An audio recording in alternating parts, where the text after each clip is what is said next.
Mister Singh productions ਤੇ ਗੁਰਬਾਣੀ ਕੀਰਤਨ ਢਾਡੀ ਵਾਰਾ ਕਥਾ ਕਵਿਸ਼ਰੀ ਵਾਰਾ ਲਾਈਵ ਕੀਰਤਨ ਦੇਖਣ ਲਈ ਹੁਣੇ ਸਬਸਕ੍ਰਾਈਬ ਕਰੋ ਅਤੇ ਬੈਲ ਦੀ ਘੰਟੀ ਵਜਾਉਣਾ ਨਾ ਭੁੱਲਣਾ। ਚਵਰ ਛਤਰ ਤਖਤ ਦੀ ਮਾਲਕ,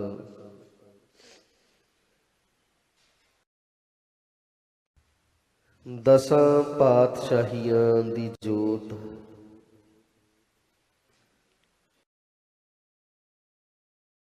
ਪਤਿਤ ਪਾਵਨ ਭਗਤ ਵਸ਼ਲ,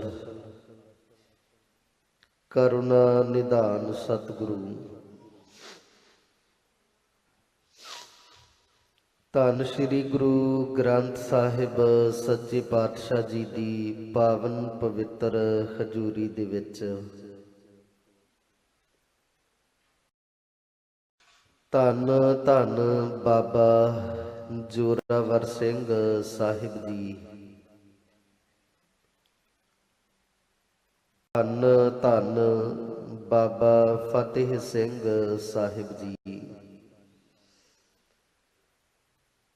ਧੰਨ ਧੰਨ ਪਰਮ ਪੂਜਨੀਕ ਮਾਤਾ ਗੁਜਰ ਕੌਰ ਜੀ ਦੇ ਪਾਵਨ ਸ਼ਹਾਦਤ ਅਸਥਾਨ ਗੁਰਦੁਆਰਾ ਸ੍ਰੀ ਫਤਿਹਗੜ੍ਹ ਸਾਹਿਬ ਵਿਖੇ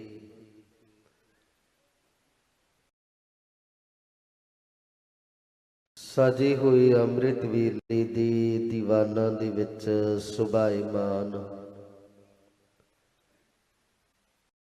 ਪਰਮ ਸਨਮਾਨਯੋਗ ਗੁਰੂ ਰੂਪ ਸਾਧ ਸੰਗਤ ਜੀ,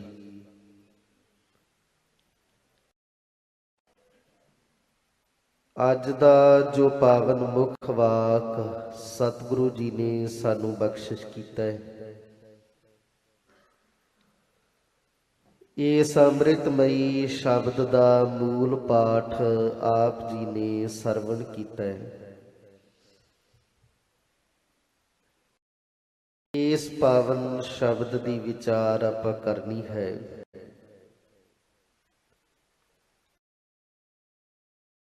ਵਿਚਾਰ ਦੀ ਪ੍ਰਾਰੰਭਤਾ ਕਰਨ ਤੋਂ ਪਹਿਲਾਂ ਆਪਣੀਆਂ ਮਨੋਬਿਰਤੀਆਂ ਨੂੰ ਇਕਾਗਰ ਕਰਦੇ ਹੋਏ ਬੁਲਾਓ ਫਤਿਹ। ਵਾਹਿਗੁਰੂ ਜੀ ਕਾ ਖਾਲਸਾ, ਵਾਹਿਗੁਰੂ ਜੀ ਕੀ ਫਤਿਹ। ਰਾਗ ਸੂਰਠ ਬਾਣੀ ਭਗਤ ਰਵਿਦਾਸ ਜੀ ਕੀ।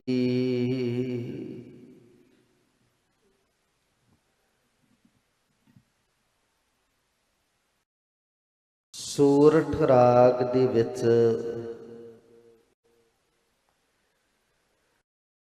ਭਗਤ ਬਾਣੀ ਦੇ ਵਿੱਚੋਂ ਭਗਤ ਰਵਿਦਾਸ ਜੀ ਦੀ ਬਾਣੀ ਦਾ ਇਹ ਪਾਵਨ ਸ਼ਬਦ ਹੈ।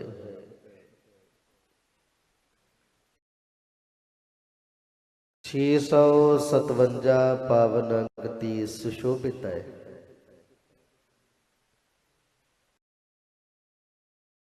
ਕਿਉਂਕਿ ਇਥੋਂ ਭਗਤ ਬਾਣੀ ਦੇ ਵਿੱਚੋਂ ਭਗਤ ਰਵਿਦਾਸ ਜੀ ਦੀ ਸੂਰਠ ਰਾਗ ਦੀ ਬਾਣੀ ਦੇ ਸ਼ਬਦਾਂ ਦੀ ਪ੍ਰਾਰੰਭਤਾ ਹੈ। ਇਹਦੇ ਤੋਂ ਪਹਿਲਾਂ ਭਗਤ ਬਾਣੀ ਦੇ ਵਿੱਚ 8 ਪਾਵਨ ਸ਼ਬਦ ਭਗਤ ਕਬੀਰ ਜੀ ਦੇ,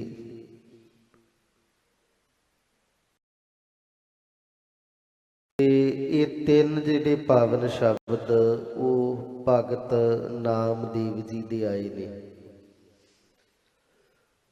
ਇਥੋਂ ਭਗਤ ਰਵਿਦਾਸ ਜੀ ਦੇ ਸੂਰਠ ਰਾਗ ਦੇ ਸ਼ਬਦਾਂ ਦੀ ਆਰੰਭਤਾ ਹੈ। ਇਸ ਕਰਕੇ ਧੰਨ ਸ਼੍ਰੀ ਗੁਰੂ ਅਰਜਨ ਦੇਵ ਜੀ ਨੇ ਇੱਥੇ ਨਾਲ ਸੰਖੇਪ ਮੰਗਲ ਦਰਜ ਕੀਤਾ ਹੈ।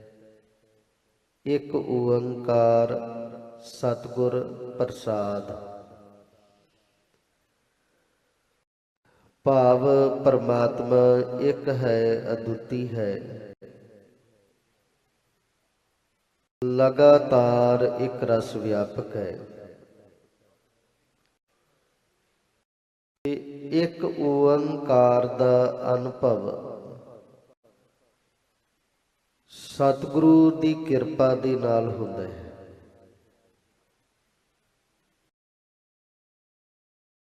ਇਸੇ ਕਰਕੇ ਧੰਨ ਸ੍ਰੀ ਗੁਰੂ ਨਾਨਕ ਦੇਵ ਜੀ ਨੇ ਜਪਜੀ ਸਾਹਿਬ ਦੀ ਅੰਮ੍ਰਿਤਮਈ ਬਾਣੀ 'ਚ ਜਦੋਂ ਆਤਮਿਕ ਜੀਵਨ ਦੇ 5 ਪੜਾਵਾਂ ਦਾ ਜ਼ਿਕਰ ਕੀਤਾ ਤੇ 5ਵਾਂ ਪੜਾਅ ਸਤਿਗੁਰੂ ਜੀ ਨੇ ਸੱਚਖੰਡ ਦੱਸਿਆ, ਜਿਸ ਦੇ ਵਿੱਚ ਇਹ ਬਚਨ ਕਹੇ ਸੱਚਖੰਡ ਵਸੈ ਨਿਰੰਕਾਰ।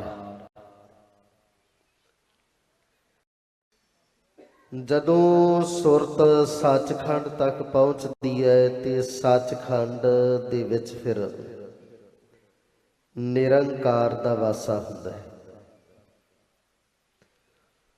ਸੁਰਤ ਦਾ ਸੱਚਖੰਡ ਤੱਕ ਪਹੁੰਚਣਾ ਭਾਵ ਅਕਾਲ ਪੁਰਖ ਤੱਕ, ਪਰਮਾਤਮਾ ਤੱਕ ਪਹੁੰਚਣਾ। ਸਤਿਗੁਰੂ ਜੀ ਨੇ ਚੌਥਾ ਜਿਹੜਾ ਪੜਾਅ ਹੈ ਉਹ ਕਰਮ ਖੰਡ ਬਿਆਨ ਕੀਤਾ ਹੈ। ਕਰਮ ਖੰਡ ਤੋਂ ਭਾਵ ਹੈ ਬਖਸ਼ਿਸ਼, ਕਿਰਪਾ, ਨਦਰ, ਮਿਹਰਾਮਤ। ਭਾਵ ਸੱਚਖੰਡ ਦੀ ਪ੍ਰਾਪਤੀ, ਨਿਰੰਕਾਰ ਦੀ ਪ੍ਰਾਪਤੀ ਕਰਮ ਖੰਡ ਤੋਂ ਬਿਨਾਂ ਨਹੀਂ, ਬਖਸ਼ਿਸ਼ ਤੋਂ, ਕਿਰਪਾ ਤੋਂ ਬਿਨਾਂ ਨਹੀਂ, ਸਤਿਗੁਰ ਪ੍ਰਸਾਦ ਤੋਂ ਬਿਨਾਂ ਨਹੀਂ। ਸਤਿਗੁਰੂ ਦੀ ਕਿਰਪਾ ਦੇ ਨਾਲ ਇੱਕ ਓੰਕਾਰ ਦੇ ਵਿੱਚ ਸਾਡੀ ਸੁਰਤ ਅਭੇਦ ਹੋ ਸਕਦੀ ਹੈ, ਇੱਕਮਿਕ ਹੋ ਸਕਦੀ ਹੈ।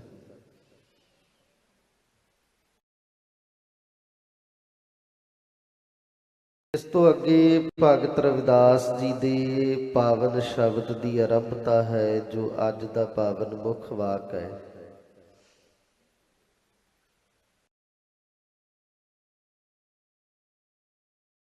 ਭਗਤ ਰਵਿਦਾਸ ਜੀ ਨੇ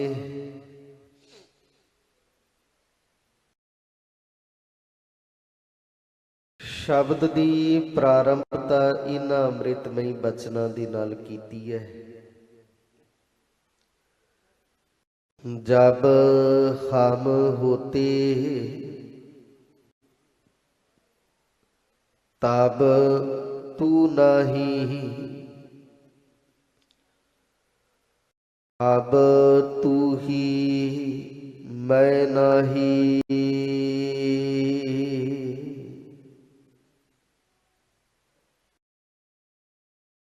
जब हम होते, हम तो भावै मैं मेरी दी बिरती।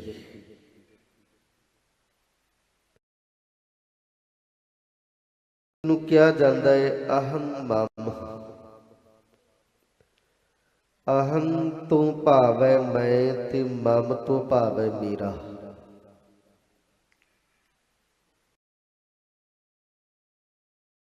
ਜਿੱਥੇ ਮਨ ਦੇ ਅੰਦਰ ਹਉਮੈ ਤੇ ਮਮਤਾ ਹੈ,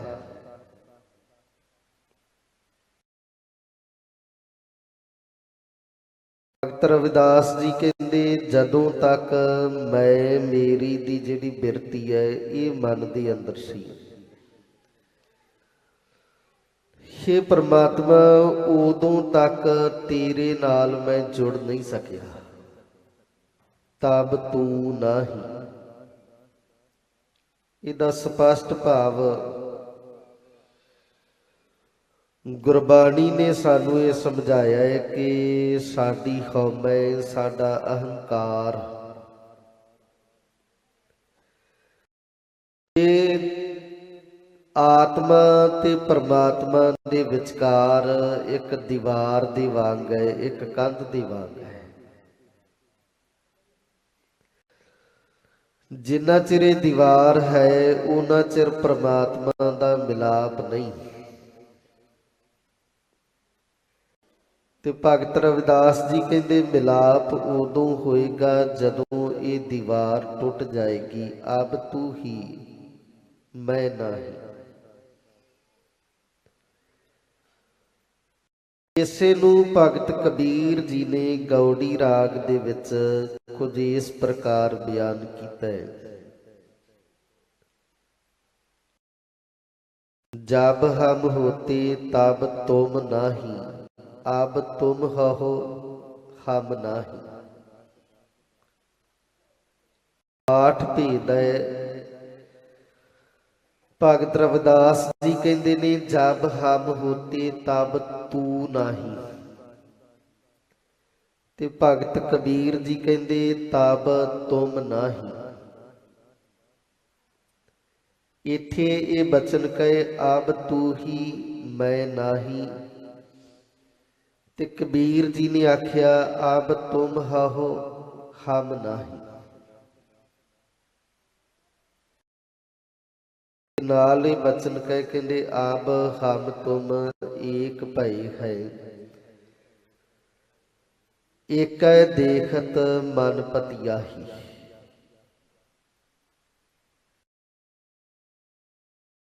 ਨਾਲ ਹੀ ਬਚਨ ਕਹਿ ਕਹਿੰਦੇ ਜਬ ਬੁੱਧ ਹੋਤੀ ਤਬ ਬਲ ਕੈਸਾ,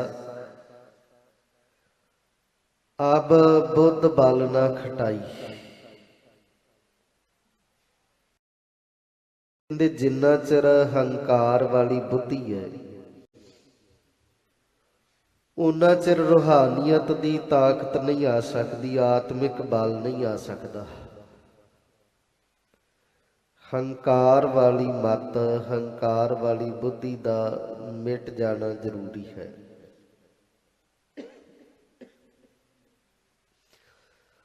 ਹੰਕਾਰ ਦੀ ਦੀਵਾਰ ਟੁੱਟੇਗੀ ਤੇ ਪ੍ਰਮਾਤਮਾ ਦਾ ਮਿਲਾਪ ਹੋਏਗਾ। ਇਸੇ ਕਰਕੇ ਸਤਿਗੁਰੂ ਜੀ ਨੇ ਅੰਮ੍ਰਿਤਮਈ ਬਾਣੀ 'ਚ ਪਾਵਨ ਬਚਨ ਬਖਸ਼ਿਸ਼ ਕੀਤੇ। ਜੱਜਾ ਜਾਣੈ ਹਾਉ ਕਛ ਹੂਆ, ਬਾਂਧਿਓ ਜਿਉ ਨਲਨੀ ਭ੍ਰਮ ਸੂਆ। ਧੰਨ ਸ਼੍ਰੀ ਗੁਰੂ ਅਰਜਨ ਦੇਵ ਜੀ ਨੇ ਬਖਸ਼ਿਸ਼ ਕੀਤੀ। ਕਹਿੰਦੇ ਜਦੋਂ ਤੱਕ ਬੰਦਾ ਇਹ ਸਮਝਦਾ ਹੈ ਕਿ ਮੈਂ ਕੁਝ ਬਣ ਗਿਆ ਹਾਂ, ਭਾਵ ਜਦੋਂ ਤੱਕ ਪਰਮਾਤਮਾ ਤੋਂ, ਈਸ਼ਵਰ ਤੋਂ ਆਪਣੀ ਹੋਂਦ, ਆਪਣੀ ਹਸਤੀ ਮਨੁੱਖ ਵੱਖਰੀ ਮੰਨ ਕੇ ਚੱਲਦਾ ਹੈ, ਹਾਉ ਕਛ ਹੂਆ, ਮੈਂ ਕੁਝ ਹੋ ਗਿਆ, ਕੁਝ ਬਣ ਗਿਆ। ਸਤਿਗੁਰੂ ਜੀ ਕਹਿੰਦੇ ਜਦੋਂ ਤੱਕ ਇਹ ਬਿਰਤੀ ਹੈ ਕਿ ਮੈਂ ਵੀ ਕੁਝ ਹਾਂ, ਮੈਂ ਕੁਝ ਕਰਦਾ ਹਾਂ, ਮੈਂ ਕੁਝ ਕਰ ਸਕਦਾ ਹਾਂ, ਜਿੰਨੇ ਚਿਰ ਤੱਕ ਮੈਂ ਵਾਲੀ ਬਿਰਤੀ ਹੈ, ਸਤਿਗੁਰੂ ਜੀ ਕਹਿੰਦੇ ਜਿਵੇਂ ਨਲਨੀ ਦੇ ਨਾਲ ਤੋਤਾ ਬੰਨਿਆ ਰਹਿੰਦਾ ਹੈ, ਇਸੇ ਤਰ੍ਹਾਂ ਬੰਦਾ ਫਿਰ ਫਸਿਆ ਰਹਿੰਦਾ ਹੈ। ਨਲਨੀ ਤੋਂ ਭਾਵ ਇੱਕ ਚਰਖੜੀ। ਉਹ ਚਰਖੜੀ ਦੇ ਹੇਠਲੇ ਪਾਸੇ ਕਿਸੇ ਭਾਂਡੇ 'ਚ ਪਾਣੀ ਪਾ ਕੇ, ਪਾਣੀ ਦੇ ਨਾਲ ਉਹਨੂੰ ਭਰ ਕੇ ਤੇ ਚਰਖੜੀ ਦੇ ਹੇਠਲੇ ਪਾਸੇ ਉਹ ਬੰਨ੍ਹ ਦਿੱਤਾ ਜਾਂਦਾ ਹੈ। ਕੁਝ ਚੋਗ ਜਿਹੜੀ ਉਹਦੇ ਤੇ ਖਿਲਾਰ ਦਿੱਤੀ ਜਾਂਦੀ ਹੈ ਚਰਖੜੀ ਤੇ, ਜਿਹੜੀ ਉਹਦੇ ਤੇ ਖਿਲਾਰ ਦਿੱਤੀ ਜਾਂਦੀ ਹੈ ਚਰਖੜੀ ਤੇ।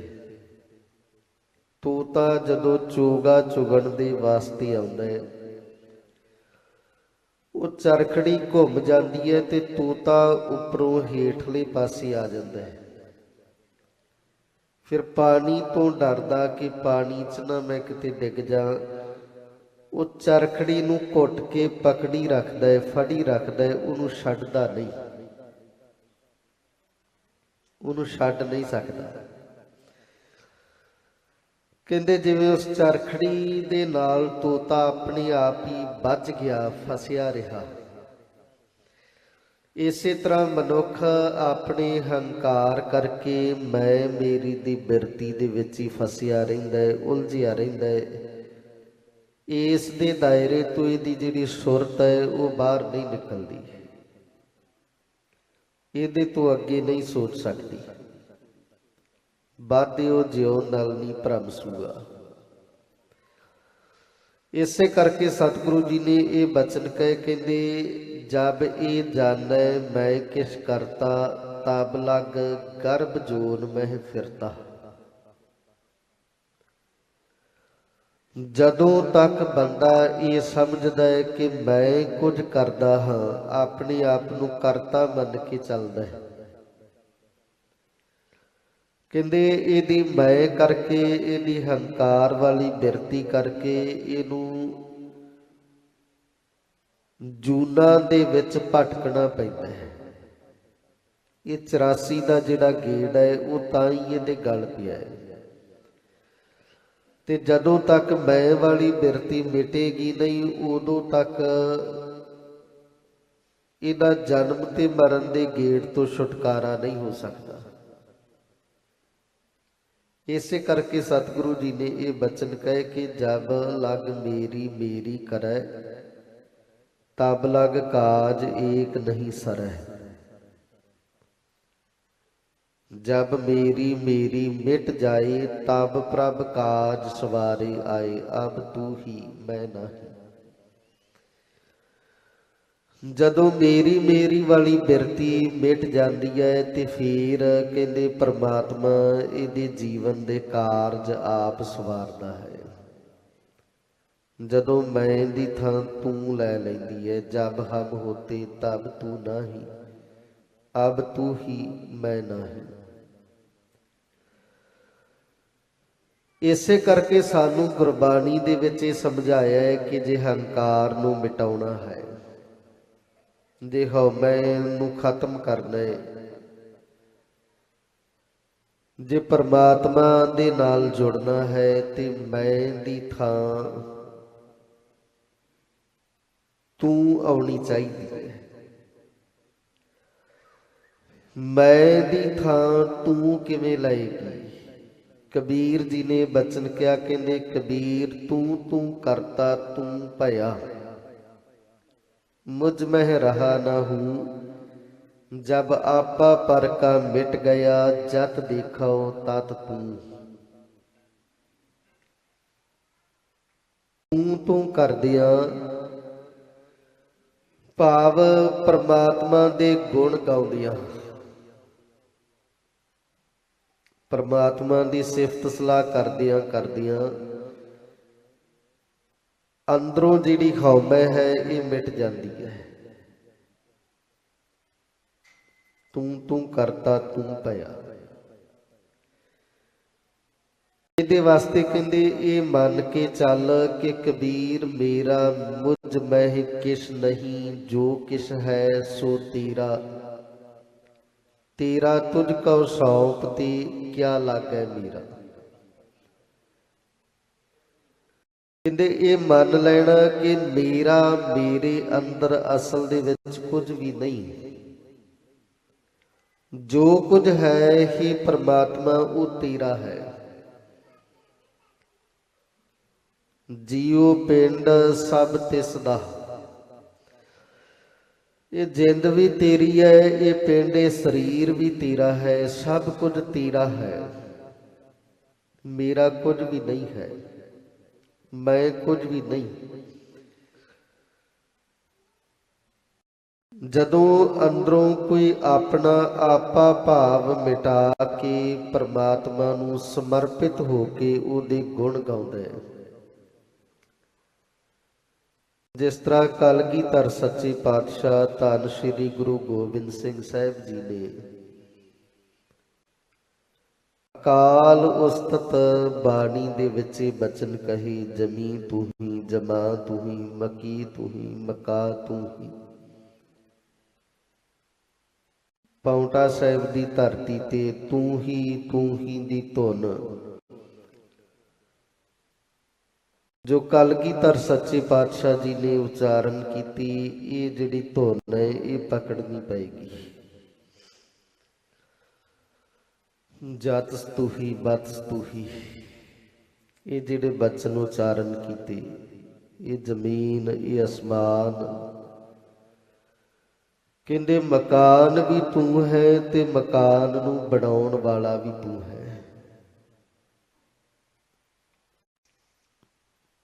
ਤੂੰ ਹੀ ਦੀ ਧੁਨ ਜਦੋਂ ਉਚਾਰਨ ਕੀਤੀ ਤੇ ਫਿਰ ਇਹ ਬਚਨ ਜਿਹੜੇ ਕਹੇ ਕਿ ਚੁਭੀ ਰਹੀ ਸੁਰਤ ਪ੍ਰਭ ਚਰਨਨ ਮਹਿ। ਇਸ ਤਰ੍ਹਾਂ ਜਿਹੜੀ ਸੁਰਤ ਹੈ ਉਹ ਪਰਮਾਤਮਾ ਦੇ ਵਿੱਚ ਅਭੇਦ ਹੁੰਦੀ ਹੈ, ਪਰਮਾਤਮਾ ਦੇ ਵਿੱਚ ਜੁੜਦੀ ਹੈ। ਜਬ ਹਮ ਹੋਤੇ ਤਬ ਤੂੰ ਨਾਹੀਂ, ਅਬ ਤੂੰ ਹੀ ਮੈਂ ਨਾਹੀਂ। ਜਦੋਂ ਸੁਰਤ ਇੱਕਮਿਕ ਹੋ ਜਾਂਦੀ ਹੈ, ਅਭੇਦ ਹੋ ਜਾਂਦੀ ਹੈ, ਫਿਰ ਹੀ ਪਰਮਾਤਮਾ ਕੇਵਲ ਤੂੰ ਹੈ, ਮੈਂ ਕੁਝ ਵੀ ਨਹੀਂ ਹਾਂ। ਫਿਰ ਜਤ ਦੇਖਾਂ ਤਤ ਤੂੰ, ਫਿਰ ਜਿੱਥੇ ਦੇਖਦਾ ਕੇਵਲ ਤੂੰ ਹੈ। ਪਰ ਇਹ ਧੰਨ ਸ਼੍ਰੀ ਗੁਰੂ ਗੋਬਿੰਦ ਸਿੰਘ ਸਾਹਿਬ ਸੱਚੇ ਪਾਤਸ਼ਾਹ ਜੀ ਦੇ ਵਾਂਗ ਤੂੰ ਹੀ ਦੀ ਧੁਨ ਅੱਜ ਸ਼ੇਪੂ ਹੈ।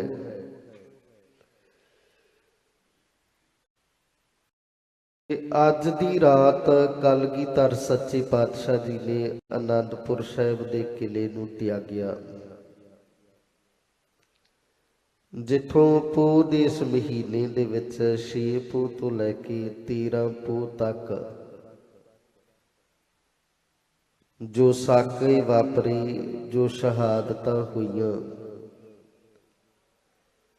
ਇਹ ਸ਼ਹਾਦਤਾਂ ਦਾ ਜਿਹੜਾ ਸਫ਼ਰ ਹੈ ਇਹ ਆਰੰਭ ਹੋਇਆ। ਸਫ਼ਰ ਇਹ ਸ਼ਹਾਦਤ, ਉਹ ਸਫ਼ਰ, ਉਹ ਪੈਂਡਾ ਜਿਹੜਾ ਸਰੀਰ ਕਰਕੇ ਸ਼ਹਾਦਤ ਦੇ ਮੁਕਾਮ ਤੱਕ ਲੈ ਕੇ ਆਇਆ। ਸਰੀਰ ਕਰਕੇ ਸ਼ਹਾਦਤ ਦੇ ਮੁਕਾਮ ਤੱਕ ਚੱਲ ਕੇ ਪਹੁੰਚਣਾ।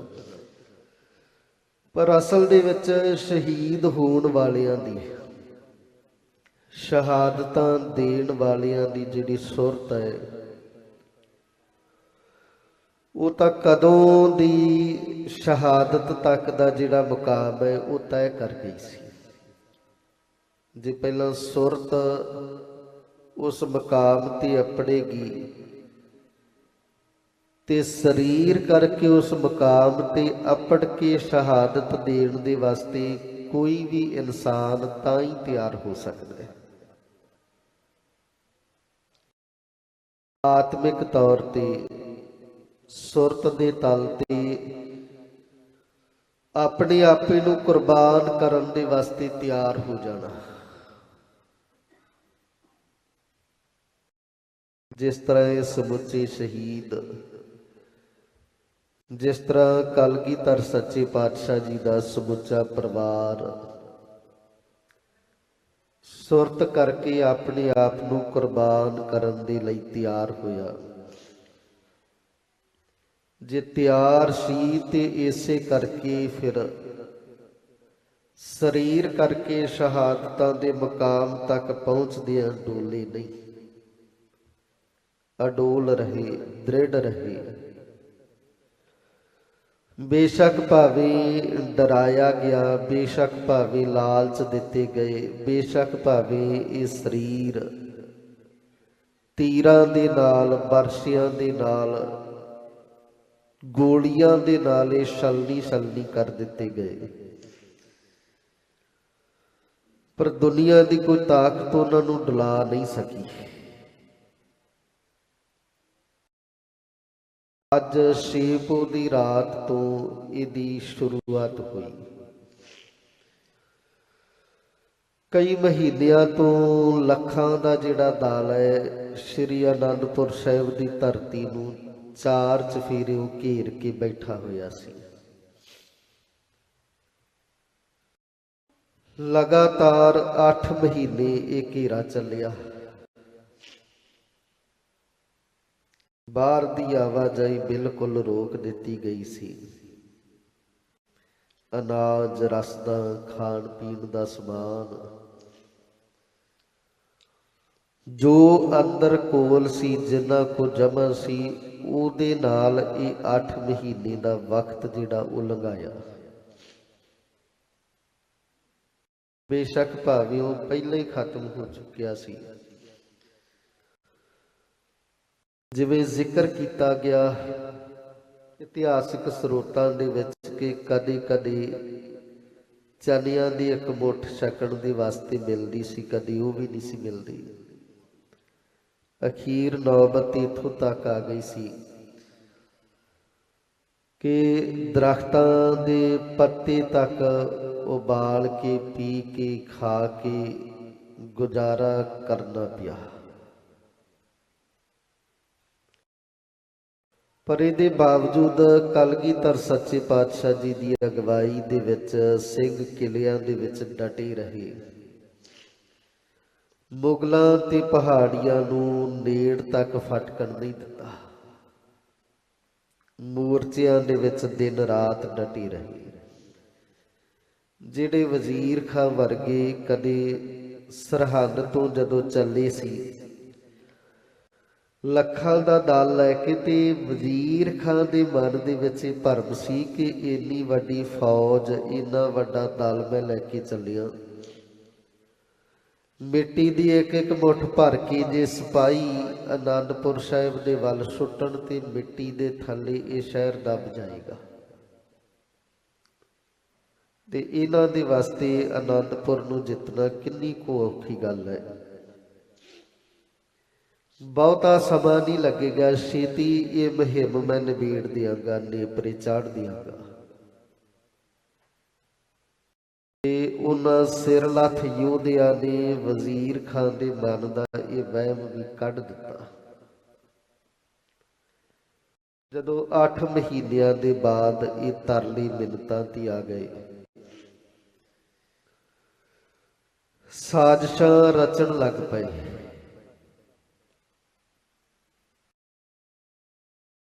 ਝੂਠੀਆਂ ਕਸਮਾਂ ਇਹਨਾਂ ਨੇ ਖਾਧੀਆਂ। ਕਲਗੀਧਰ ਸੱਚੇ ਪਾਤਸ਼ਾਹ ਜੀ ਨੂੰ ਬੇਨਤੀ ਕੀਤੀ, ਤਰਲੇ ਕੀਤੇ ਕਿ ਸਾਡੀ ਇੱਜ਼ਤ ਰਹਿ ਜਾਏਗੀ, ਇੱਕ ਵਾਰ ਸਾਡੀ ਗੱਲ ਮੰਨ ਕੇ ਅਨੰਦਪੁਰ ਛੱਡ ਦਿਓ। ਅਸੀਂ ਆਪਣੀਆਂ ਰਿਆਸਤਾਂ ਦੇ ਵਿੱਚ, ਆਪਣੀਆਂ ਰਾਜਧਾਨੀਆਂ ਦੇ ਵਿੱਚ ਵਾਪਸ ਜਾਣ ਜੋਗੇ ਹੋ ਜਾਗੇ, ਆਪਣੀ ਪਰਜਾ ਨੂੰ ਮੂੰਹ ਦਿਖਾਉਣ ਜੋਗੇ ਅਸੀਂ ਰਹਿ ਜਾਗੇ। ਨਹੀਂ, ਸਾਡੀ ਕੀ ਇੱਜ਼ਤ ਰਹੇਗੀ ਕਿ ਇੰਨਾ ਲੰਬਾ ਸਮਾਂ ਘੇਰਾ ਪਾ ਕੇ ਬੈਠੇ ਰਹੇ ਤੇ ਅਸੀਂ ਕਰ ਕੁਝ ਵੀ ਨਹੀਂ ਸਕੇ। ਇੰਨਾ ਖਰਚਾ ਕੀਤਾ, ਇੰਨਾ ਸਮਾਂ ਲਾਇਆ, ਇੰਨੀਆਂ ਮੌਤਾਂ ਹੁਣ ਤੱਕ ਹੋਈਆਂ, ਇੰਨੀਆਂ ਜਾਨਾਂ ਗਵਾ ਕੇ ਵੀ ਕੁਝ ਹਾਸਲ ਨਹੀਂ ਕੀਤਾ, ਸਾਡੀ ਇੱਜ਼ਤ ਰਹਿ ਜਾਏਗੀ। ਔਰੰਗਜ਼ੇਬ ਦਾ ਪੱਤਰ ਵੀ ਆਇਆ। ਕਾਂਗੜੇ ਦੀ ਧਰਤੀ ਤੇ ਸਤਿਗੁਰੂ ਜੀ ਨੂੰ ਮਿਲਣ ਦੇ ਵਾਸਤੇ ਇਹਨੇ ਆਖਿਆ, ਦੱਖਣ ਦੇ ਵਿੱਚੋਂ ਇਹ ਕਹਿ ਕੇ ਕਿ ਮੈਂ ਕਾਂਗੜੇ ਦੀ ਧਰਤੀ ਵੱਲ ਆ ਰਿਹਾ, ਤੁਸੀਂ ਉੱਥੇ ਆ ਜਾਓ, ਜੰਗ ਦਾ ਰਸਤਾ ਛੱਡ ਦਿਓ, ਆਪਾਂ ਮਿਲ ਕੇ ਬੈਠ ਕੇ ਗੱਲਬਾਤ ਦੇ ਨਾਲ ਮਸਲੇ ਦਾ ਹੱਲ ਕੱਢਾਂਗੇ। ਇਸੇ ਕਰਕੇ ਫਿਰ ਧੰਨ ਸ਼੍ਰੀ ਗੁਰੂ ਗੋਬਿੰਦ ਸਿੰਘ ਸਾਹਿਬ ਜੀ ਨੇ ਦੀਨਾ ਕਾਂਗੜ ਦੀ ਧਰਤੀ ਤੇ ਵਾਅਦੇ ਦੇ ਮੁਤਾਬਕ ਜਦੋਂ ਔਰੰਗਜ਼ੇਬ ਨਹੀਂ ਪਹੁੰਚਿਆ, ਫਿਰ ਦੀਨਾ ਕਾਂਗੜ ਦੀ ਧਰਤੀ ਤੇ ਜਾ ਕੇ ਕਲਗੀਧਰ ਸੱਚੇ ਪਾਤਸ਼ਾਹ ਜੀ ਨੇ ਜ਼ਫਰਨਾਮਾ ਲਿਖ ਕੇ ਔਰੰਗਜ਼ੇਬ ਦੇ ਵੱਲ ਭੇਜਿਆ ਸੀ, ਕਿਉਂਕਿ ਪੱਤਰ ਦੇ ਵਿੱਚ ਇਹਨੇ ਵਾਅਦਾ ਕੀਤਾ ਸੀ, ਕੁਰਾਨ ਦੀ ਕਸਮ ਖਾਧੀ ਸੀ ਕਿ ਮੈਂ ਕਾਂਗੜੇ ਦੀ ਧਰਤੀ ਤੇ ਆ ਕੇ ਮਿਲਾਂਗਾ।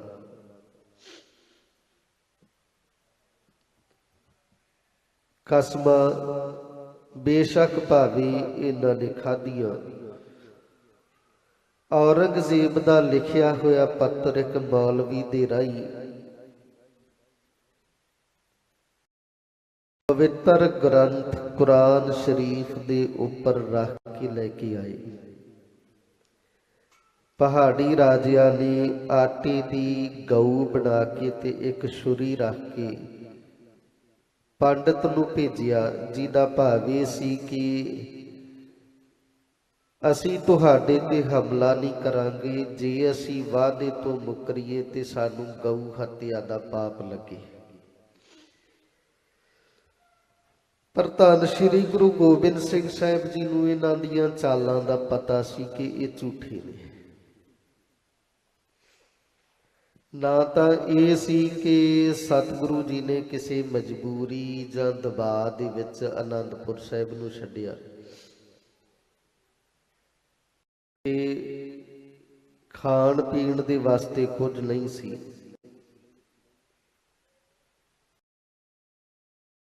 ਭੁੱਖ ਦੇ ਦੁੱਖ ਤੋਂ ਮਜਬੂਰ ਹੋ ਕੇ ਕਿਲਾ ਛੱਡਣਾ ਪਿਆ, ਇਹ ਵੀ ਨਹੀਂ ਸੀ।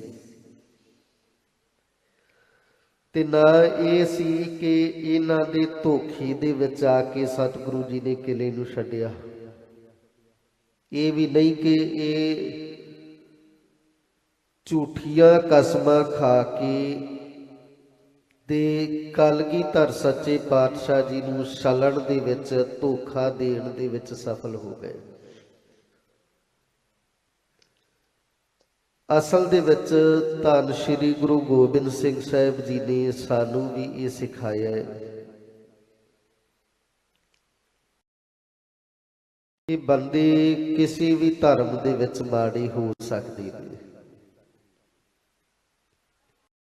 ਕੋਈ ਇਸਲਾਮ ਦੇ ਵਿੱਚ ਵੀ ਮਾੜਾ ਹੋ ਸਕਦਾ ਹੈ, ਕੋਈ ਹਿੰਦੂ ਦੇ ਘਰ ਜਨਮ ਲੈ ਕੇ ਵੀ ਮਾੜਾ ਹੋ ਸਕਦਾ ਹੈ, ਕੋਈ ਸਿੱਖਾਂ ਦੇ ਵਿੱਚ ਵੀ ਮਾੜਾ ਬੰਦਾ ਹੋ ਸਕਦਾ ਹੈ, ਹਰ ਇੱਕ ਧਰਮ ਦੇ ਵਿੱਚ ਹੋ ਸਕਦਾ ਹੈ। ਪਰ ਕਿਸੇ ਬੰਦੇ ਦੇ ਸੁਭਾਅ ਦੇ ਵੱਲ ਦੇਖ ਕੇ ਕਿਸੇ ਧਰਮ ਦੇ ਨਾਲ ਨਫ਼ਰਤ ਨਹੀਂ ਕੀਤੀ ਜਾ ਸਕਦੀ। ਮਾੜੇ ਬੰਦੇ ਹਰ ਇੱਕ ਧਰਮ ਦੇ ਵਿੱਚ ਹੋ ਸਕਦੇ ਨੇ। ਧੰਨ ਸ਼੍ਰੀ ਗੁਰੂ ਗੋਬਿੰਦ ਸਿੰਘ ਸਾਹਿਬ ਜੀ ਨੂੰ ਜਦੋਂ ਇਹਨਾਂ ਨੇ ਆਪਣੇ ਇਸ਼ਟਾਂ ਦੀਆਂ ਕਸਮਾਂ ਪਾ ਕੇ ਇੱਥੋਂ ਤੱਕ ਆਖਿਆ ਕਿ ਤੁਹਾਨੂੰ ਖੁਦਾ ਦਾ ਵਾਸਤਾ ਹੈ, ਇੱਕ ਵਾਰ ਅਨੰਦਪੁਰ ਸਾਹਿਬ ਤੋਂ ਚਲੇ ਜਾਓ, ਸਾਡੀ ਇੱਜ਼ਤ ਰਹਿ ਜਾਏਗੀ। ਤੇ ਧੰਨ ਸ਼੍ਰੀ ਗੁਰੂ ਗੋਬਿੰਦ ਸਿੰਘ ਸਾਹਿਬ ਜੀ ਨੇ ਕਿਹਾ ਸੀ ਕਿ ਜੇ ਵਾਸਤਾ ਖੁਦਾ ਦਾ ਹੈ, ਜੇ ਵਾਸਤਾ ਧਰਮ ਦਾ ਹੈ, ਤੇ ਅਸੀਂ ਅਨੰਦਪੁਰ ਛੱਡ ਕੇ ਜਾਣ ਦੇ ਲਈ ਤਿਆਰ ਹਾਂ। ਹਾਲਾਂਕਿ ਪਤਾ ਹੈ ਸਤਿਗੁਰੂ ਜੀ ਨੂੰ ਕਿ ਇਹ ਛਲ ਕਰ ਰਹੇ ਨੇ।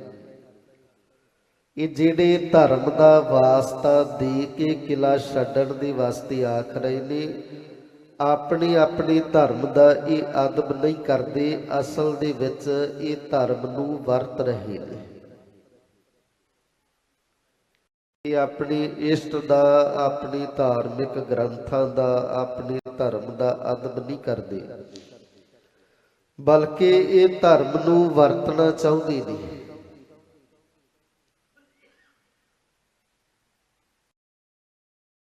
ਇਸੇ ਕਰਕੇ ਇਹ ਸਤਿਗੁਰੂ ਜੀ ਨੇ ਦਿਖਾ ਵੀ ਦਿੱਤਾ ਸੀ। ਜਦੋਂ ਪਹਿਲਾਂ ਇਹਨਾਂ ਦਾ ਪਾਜ ਸਤਿਗੁਰੂ ਜੀ ਨੇ ਉਘੇੜਿਆ ਕਿ ਗੱਡਿਆਂ ਦੇ ਵਿੱਚ ਇੱਟਾਂ, ਪੱਥਰ, ਰੋੜੇ, ਹੋਰ ਜਿਹੜਾ ਵਾਧੂ ਸਮਾਨ, ਮੁਰਦਾ ਜਾਨਵਰਾਂ ਦੇ ਸਰੀਰਾਂ ਦੇ ਜਿਹੜੇ ਕੰਕਾਲ ਸੀ, ਪਿੰਜਰ ਸੀ, ਉਹ ਲੱਦ ਕੇ ਭੇਜਿਆ। ਇਹ ਕਹਿ ਕੇ ਭੇਜਿਆ ਕਿ ਪਹਿਲਾਂ ਸਾਡਾ ਖਜ਼ਾਨਾ ਜਾਏਗਾ, ਬਾਅਦ ਦੇ ਵਿੱਚ ਅਸੀਂ ਜਾਵਾਂਗੇ। ਤੇ ਉਹ ਪੱਥਰਾਂ, ਰੋੜਿਆਂ ਨੂੰ, ਮੁਰਦਿਆਂ ਜਾਨਵਰਾਂ ਦੇ ਪਿੰਜਰਾਂ ਨੂੰ ਖਜ਼ਾਨਾ ਸਮਝ ਕੇ ਇਹ ਮੁਗਲ ਤੇ ਪਹਾੜੀਏ ਉਹਨੂੰ ਲੁੱਟਣ ਦੇ ਵਾਸਤੇ ਟੁੱਟ ਕੇ ਪੈ ਗਏ ਸੀ। ਦਿਖਾਤਾ ਸੀ ਸਤਿਗੁਰੂ ਜੀ ਨੇ ਕਿ ਇਹਨਾਂ ਤੇ ਯਕੀਨ ਨਹੀਂ ਕੀਤਾ ਜਾ ਸਕਦਾ, ਪਰ ਵਾਸਤਾ ਧਰਮ ਦਾ ਸੀ। ਇਸੇ ਕਰਕੇ ਸਭ ਕੁਝ ਜਾਣਦਿਆਂ ਵੀ ਸਤਿਗੁਰੂ ਜੀ ਨੇ ਅਨੰਦਪੁਰ ਸਾਹਿਬ ਛੱਡਣ ਦਾ ਫੈਸਲਾ ਕੀਤਾ। ਅੱਜ ਦੀ ਰਾਤ, 6 ਪੋਹ ਦੀ ਰਾਤ, ਜਿਵੇਂ ਇਤਿਹਾਸ ਦੇ ਵਿੱਚ ਜ਼ਿਕਰ ਹੈ ਕਿ ਤਕਰੀਬਨ 1.5 ਕੁ ਪਹਿਰ ਰਾਤ ਬਤੀਤ ਹੋਏ। 1.5 ਪਹਿਰ ਰਾਤ ਅਜੇ ਲੰਘੀ ਸੀ। ਪਹਿਲਾਂ ਵਹੀਰ ਨੂੰ ਅਨੰਦਪੁਰ ਸਾਹਿਬ ਤੋਂ ਰਵਾਨਾ ਕੀਤਾ। ਵਹੀਰ ਤੋਂ ਭਾਵ ਉਹ ਲੋਕ ਜਿਹੜੇ ਲੜ ਨਹੀਂ ਸੀ ਸਕਦੇ, ਜਿਨ੍ਹਾਂ ਦੇ ਵਿੱਚ ਬਜ਼ੁਰਗ ਵੀ ਸ਼ਾਮਲ ਸੀ, ਔਰਤਾਂ ਬੀਬੀਆਂ ਵੀ ਸ਼ਾਮਲ ਸੀ, ਬੱਚੇ ਵੀ ਸ਼ਾਮਲ ਸੀ। ਇਹਨਾਂ ਦੇ ਵਿੱਚ ਕਲਗੀਧਰ ਸੱਚੇ ਪਾਤਸ਼ਾਹ ਜੀ ਦਾ ਆਪਣਾ ਪਰਿਵਾਰ ਵੀ ਸੀ। ਦੋਵੇਂ ਮਹਿਲ, ਮਾਤਾ ਸੁੰਦਰ ਕੌਰ, ਮਾਤਾ ਸਾਹਿਬ ਕੌਰ ਜੀ, ਸਤਿਗੁਰੂ ਜੀ ਦੇ ਮਾਤਾ ਜੀ ਮਾਤਾ ਗੁਜਰ ਕੌਰ ਜੀ, ਦੋਵੇਂ ਛੋਟੇ ਸਾਹਿਬਜ਼ਾਦੇ ਬਾਬਾ ਜੋਰਾਵਰ ਸਿੰਘ ਸਾਹਿਬ, ਬਾਬਾ ਫਤਿਹ ਸਿੰਘ ਸਾਹਿਬ, ਨਾਲ ਫਿਰ ਸ਼ਸਤਰਧਾਰੀ ਸਿੰਘਾਂ ਨੂੰ ਸੁਰੱਖਿਆ ਦੇ ਤੌਰ ਤੇ ਨਾਲ ਭੇਜਿਆ। ਧੰਨ ਸ਼੍ਰੀ ਗੁਰੂ ਗੋਬਿੰਦ ਸਿੰਘ ਸਾਹਿਬ ਜੀ ਆਪ ਸਿੰਘਾਂ ਦੇ ਸਮੇਤ ਆਨੰਦਗੜ੍ਹ ਸਾਹਿਬ ਕਿਲੇ ਦੇ ਵਿੱਚੋਂ ਬਾਹਰ ਨਿਕਲੇ। ਜਿਵੇਂ ਹਕੀਮ ਜੋਗੀ ਅੱਲਾ ਯਾਰ ਖਾਨ ਨੇ ਜ਼ਿਕਰ ਕੀਤਾ ਕਿ ਤਾरों की छाओं में किला से सतगुरु रवां हुए।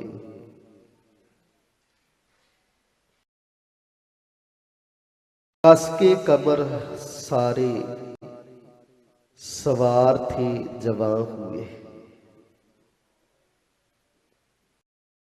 किले ਦੇ ਵਿੱਚੋਂ ਆਨੰਦਗੜ੍ਹ ਸਾਹਿਬ ਕਿਲੇ ਚੋਂ ਸਤਿਗੁਰੂ ਜੀ ਬਾਹਰ ਆਏ। ਗਲੀਆਂ ਦੇ ਵਿੱਚੋਂ ਲੰਘਦਿਆਂ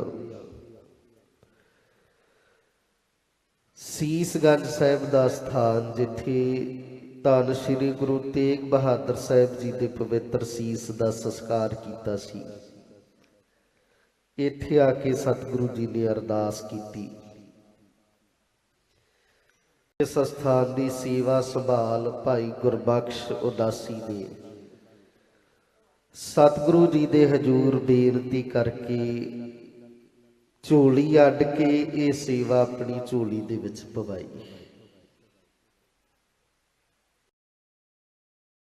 ਭਾਈ ਗੁਰਬਖਸ਼ ਉਦਾਸੀ ਨੂੰ ਇਸ ਅਸਥਾਨ ਦੀ ਸੇਵਾ ਸੰਭਾਲ ਸੌਂਪ ਕੇ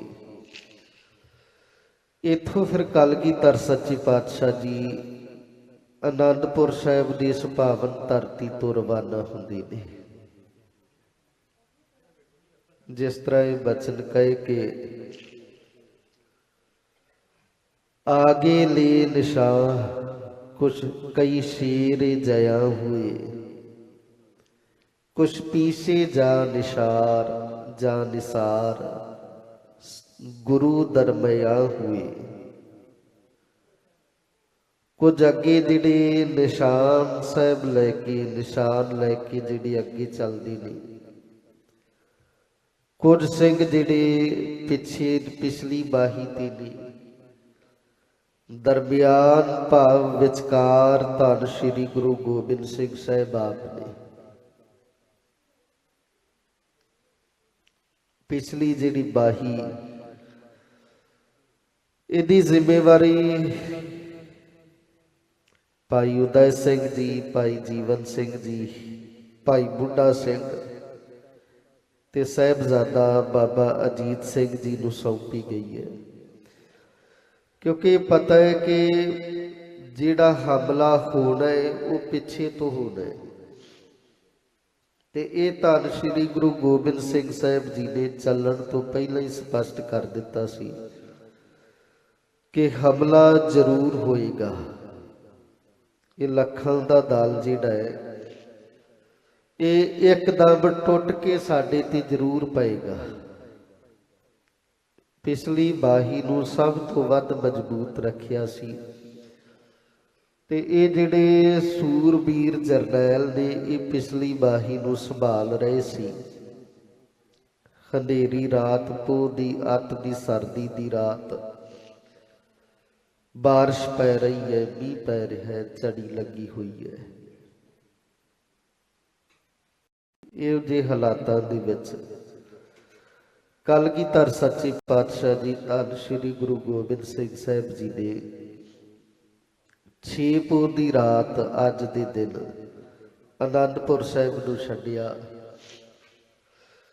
ਫਿਰ ਇੱਥੋਂ ਘਮਸਾਨ ਦੀ ਜੰਗ ਦੇ ਵਿੱਚ ਸਿਰਸਾ ਦੇ ਪਰਿਵਾਰ ਵਿਛੋੜੇ ਵਾਲੇ ਅਸਥਾਨ ਤੇ ਪਹੁੰਚਣਾ, ਇਹ ਜਿਹੜਾ 7 ਪੋਹ ਦਾ ਇਤਿਹਾਸ ਹੈ।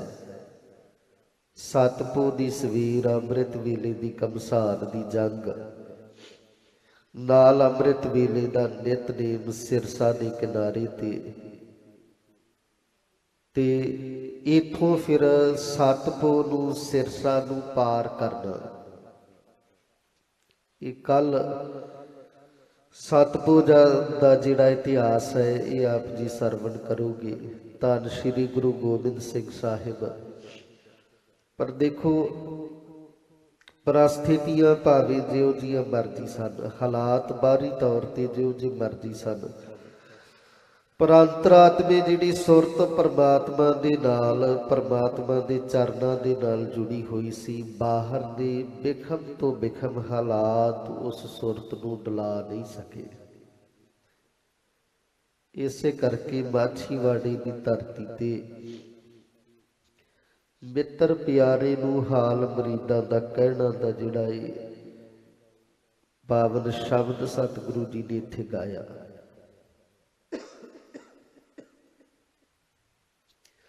ਪਰ ਇਹਦੇ ਵਾਸਤੇ ਇਹ ਦੀਵਾਰ ਟੁੱਟਣੀ ਬੜੀ ਜ਼ਰੂਰੀ ਹੈ। ਹਉਮੈ ਦੀ ਜਿਹੜੀ ਕੰਧ ਹੈ, ਜਬ ਹਮ ਹੋਤੇ ਤਬ ਤੂੰ ਨਾਹੀਂ, ਉਹਨਾਂ ਚਿਰ ਪਰਮਾਤਮਾ ਦੇ ਨਾਲ ਸੁਰਤ ਨਹੀਂ ਜੁੜ ਸਕਦੀ। ਪਰ ਜਦੋਂ ਇਹ ਦੀਵਾਰ ਟੁੱਟ ਗਈ, ਅਬ ਤੂੰ ਹੀ ਮੈਂ ਨਾਹੀਂ, ਤੂੰ ਕਰਦਿਆਂ ਪਰਮਾਤਮਾ ਦੇ ਗੁਣਾਂ ਨੂੰ ਗਾਉਂਦਿਆਂ ਗਾਉਂਦਿਆਂ ਜਦੋਂ ਇਹ ਦੀਵਾਰ ਟੁੱਟ ਗਈ, ਫਿਰ ਆਪਣਾ ਆਪਾ ਭਾਵ ਮਿਟ ਜਾਂਦਾ ਹੈ। ਤੇ ਫਿਰ ਜਿਸ ਪਾਸੇ ਦੇਖੀਏ, ਜਤ ਦੇਖੋ ਤਤ ਤੂੰ। ਅਨਲ ਆਗਮ ਜੈਸੀ ਲਹਿਰ ਮੈਂ ਉਦਦ, ਜਲ ਕੇਵਲ ਜਲ ਮਾਹੀ। ਸਮੁੰਦਰ ਦੇ ਪਾਣੀ ਦੇ ਵਿੱਚ ਜਿਵੇਂ ਲਹਿਰਾਂ ਪੈਦਾ ਹੁੰਦੀਆਂ ਨੇ, ਬਣਦੀਆਂ ਨੇ, ਉਹ ਤਰੰਗਾਂ ਮਿਟ ਜਾਂਦੀਆਂ ਨੇ। ਵੱਖਰੀ ਦਿਸਣ ਵਾਲੀ ਲਹਿਰ ਜਦੋਂ ਮਿਟ ਕੇ ਪਾਣੀ ਦੇ ਵਿੱਚ ਮਿਲ ਜਾਂਦੀ ਹੈ ਤੇ ਫਿਰ ਕੇਵਲ ਪਾਣੀ ਹੀ ਬਾਕੀ ਰਹਿ ਜਾਂਦਾ ਹੈ, ਲਹਿਰ ਮਿਟ ਜਾਂਦੀ ਹੈ। ਫਿਰ ਉਹਨੂੰ ਲਹਿਰ ਨਹੀਂ ਕਿਹਾ ਜਾਏਗਾ, ਉਹ ਪਾਣੀ ਦੇ ਵਿੱਚ ਕੇਵਲ ਪਾਣੀ ਹੈ, ਕੋਈ ਭੇਦ ਨਹੀਂ, ਕੋਈ ਫਰਕ ਨਹੀਂ। ਜਲ ਕੇਵਲ ਜਲ ਮਾਹੀ। ਤੇ ਜਿਵੇਂ ਪਾਣੀ ਦੀ ਤਰੰਗ ਪਾਣੀ ਦੇ ਵਿੱਚ ਸਮਾ ਜਾਂਦੀ ਹੈ, ਇਸੇ ਤਰ੍ਹਾਂ ਫਿਰ ਸੁਰਤ ਪਰਮਾਤਮਾ ਦੇ ਵਿੱਚ ਅਭੇਦ ਹੋ ਜਾਂਦੀ ਹੈ। ਮਾਧਵੀ ਕਿਆ ਕਹੀਐ ਭ੍ਰਮ ਐਸਾ, ਪਰ ਇਹ ਹਉਮੈ ਪੈਦਾ ਕਿੱਥੋਂ ਹੁੰਦੀ ਹੈ? ਮਨ ਦੇ ਵਿੱਚ ਜਿਹੜੀ ਮੈਂ ਵਾਲੀ ਬਿਰਤੀ, ਹਉਮੈ ਦੀ ਦੀਵਾਰ, ਇਹ ਬਣੀ ਕਿਵੇਂ? ਇਹ ਬੜੀ ਭਰਮ ਕਰਕੇ, ਅਗਿਆਨਤਾ ਕਰਕੇ, ਭਰਮ ਕਰਕੇ। ਤੇ ਭਗਤ ਰਵਿਦਾਸ ਜੀ ਕਹਿੰਦੇ ਨੇ ਕਿ ਭਰਮ ਕਿਹੋ ਜਿਹਾ, ਕਿਸ ਨੂੰ ਭਰਮ ਕਿਹਾ ਜਾ ਸਕਦਾ ਹੈ? ਫਿਰ ਨਾਲ ਜਵਾਬ ਦਿੱਤਾ, ਭਰਮ ਐਸਾ। ਕਹਿੰਦੇ ਭਰਮ ਐਸਾ ਹੈ, ਜੈਸਾ ਮਾਨੀਐ ਹੋਏ ਨਾ ਤੈਸਾ ਰਹਾਉ। ਜੋ ਮਨੁੱਖ ਨੂੰ ਸੱਚ ਪ੍ਰਤੀਤ ਹੁੰਦਾ ਹੈ, ਅਸਲ ਦੇ ਵਿੱਚ ਉਹ ਸੱਚ ਨਹੀਂ। ਆਪਣੀ ਵੱਖਰੀ ਹਸਤੀ, ਆਪਣੀ ਵੱਖਰੀ ਹੋਂਦ, ਮੈਂ ਜਿਹੜਾ ਬੰਦੇ ਨੂੰ ਪ੍ਰਤੀਤ ਹੁੰਦਾ ਹੈ ਕਿ ਮੈਂ ਵੀ ਕੁਝ ਹਾਂ, ਜਾਂ ਮੈਂ ਕੁਝ ਕਰਦਾ ਹਾਂ, ਜਾਂ ਮੇਰੇ ਤੋਂ ਕੁਝ ਹੋ ਰਿਹਾ ਹੈ, ਇਹ ਜੋ ਅਸਲ ਦੇ ਵਿੱਚ ਇਹ ਮੰਨ ਰਿਹਾ ਹੈ, ਇਹ ਹੈ ਨਹੀਂ। ਜੈਸਾ ਮਾਨੀਐ, ਜਿਹੜੀ ਵੱਖਰੀ ਹਸਤੀ ਆਪਣੀ ਇਹ ਮੰਨਦਾ ਪਿਆ ਅਸਲ ਦੇ ਵਿੱਚ ਉਹ ਇਹਦੀ ਹੈ ਨਹੀਂ, ਉਹ ਇਹਦਾ ਭਰਮ ਹੈ। ਤੇ ਭਰਮ ਕਿਸ ਪ੍ਰਕਾਰ ਹੈ? ਨਰਪਤ ਏਕ ਸਿੰਘਾਸਨ ਸੋਇਆ, ਸੁਪਨੇ ਭਇਆ ਭਿਖਾਰੀ। ਭਗਤ ਰਵਿਦਾਸ ਜੀ ਕਹਿੰਦੇ ਜਿਵੇਂ ਕੋਈ ਰਾਜੇ ਨੂੰ ਸਿੰਘਾਸਨ ਤੇ ਬੈਠਿਆ ਨੀਂਦ ਆ ਜਾਏ, ਸੌਂ ਜਾਏ, ਤੇ ਸੌਂ ਕੇ ਨੀਂਦ ਦੇ ਵਿੱਚ ਉਹ ਸੁਪਨਾ ਦੇਖੇ ਕਿ ਮੈਂ ਭਿਖਾਰੀ ਬਣ ਗਿਆ, ਮੰਗਤਾ ਬਣ ਗਿਆ। ਹੈ ਰਾਜਾ ਸੁਪਨਾ ਦੇਖ ਰਿਹਾ ਕਿ ਮੈਂ ਭਿਖਾਰੀ ਬਣ ਗਿਆ। ਅਛਤ ਰਾਜ ਵਿਛਰਤ ਦੁਖ ਪਾਇਆ, ਸੋ ਗਤ ਭਈ ਹਮਾਰੀ। ਕਹਿੰਦੇ ਰਾਜ ਭਾਗ ਦੇ ਹੁੰਦਿਆਂ ਸੁਣਦਿਆਂ ਵੀ ਰਾਜਾ ਦੁਖੀ ਹੋ ਰਿਹਾ ਹੈ ਸੁਪਨੇ ਦੇ ਵਿੱਚ ਕਿ ਮੈਂ ਤਾਂ ਰਾਜਾ ਸੀ ਤੇ ਮੈਂ ਮੰਗਤਾ ਬਣ ਗਿਆ, ਭਿਖਾਰੀ ਬਣ ਗਿਆ। ਜਿਸ ਤਰ੍ਹਾਂ ਇਹ ਰਾਜੇ ਦਾ ਭਰਮ ਹੈ ਤੇ ਭਰਮ ਕਰਕੇ ਹੀ ਦੁਖੀ ਹੋ ਰਿਹਾ ਹੈ। ਭਗਤ ਰਵਿਦਾਸ ਜੀ ਕਹਿੰਦੇ ਉਹੀ ਹਾਲਤ ਸਾਡੀ ਹੈ, ਭਰਮ ਕਰਕੇ ਹੀ ਅਸੀਂ ਦੁਖੀ ਹੋ ਰਹੇ ਹਾਂ। ਜਿਹੜੀ ਵੱਖਰੀ ਹੋਂਦ ਆਪਣੀ ਮੰਨ ਕੇ ਬੈਠੀ ਆ ਕਿ ਪਰਮਾਤਮਾ ਕੁਝ ਹੋਰ ਹੈ ਤੇ ਮੈਂ ਕੁਝ ਹੋਰ ਹਾਂ, ਪਰਮਾਤਮਾ ਵੱਖ ਹੈ ਤੇ ਮੈਂ ਵੱਖ ਹਾਂ। ਇਹ ਜਿਹੜੀ ਵੱਖਰੀ ਹੋਂਦ ਮੰਨੀ ਹੈ ਇਹ ਭਰਮ ਹੀ ਇਹਦੇ ਦੁੱਖਾਂ ਦਾ, ਭਾਵ ਸਾਡੇ ਦੁੱਖਾਂ ਦਾ ਕਾਰਨ ਹੈ।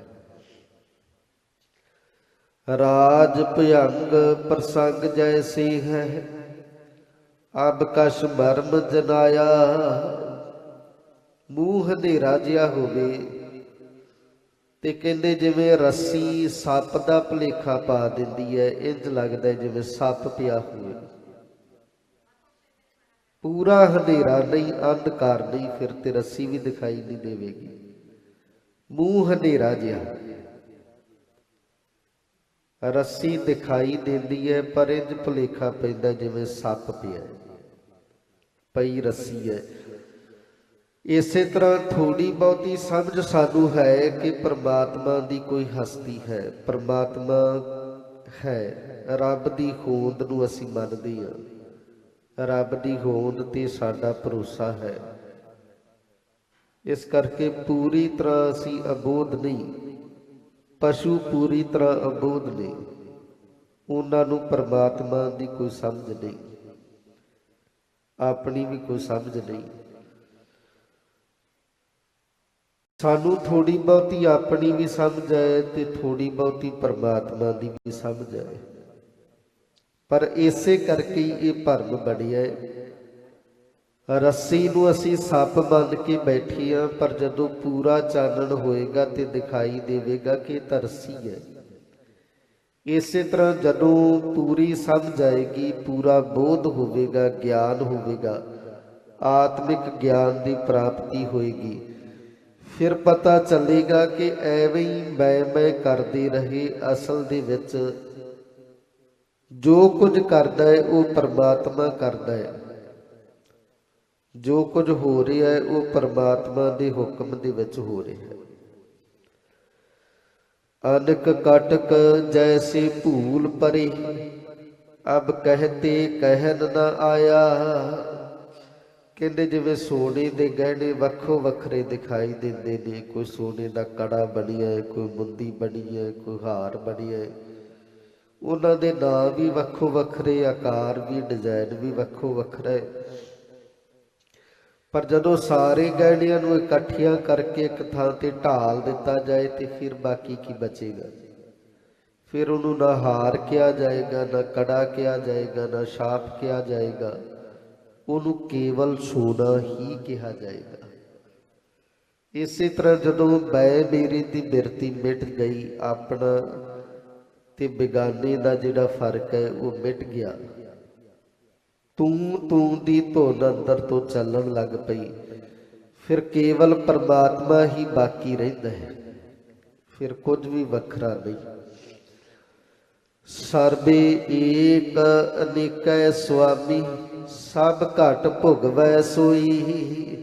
ਫਿਰ ਸਮਝ ਪੈ ਜਾਂਦੀ ਹੈ ਕਿ ਸਾਰੀਆਂ ਥਾਵਾਂ ਤੇ ਸੰਸਾਰ ਦੀ ਇਸ ਅਨੇਕਤਾ ਦੇ ਵਿੱਚ ਵੀ ਉਹ ਇੱਕ ਹੈ। ਸਭ ਘਟ ਭੋਗਵੈ ਸੋਈ, ਤੇ ਉਹ ਆਪ ਹੀ ਸਾਰੀਆਂ ਥਾਵਾਂ ਤੇ ਵਰਤ ਰਿਹਾ ਹੈ।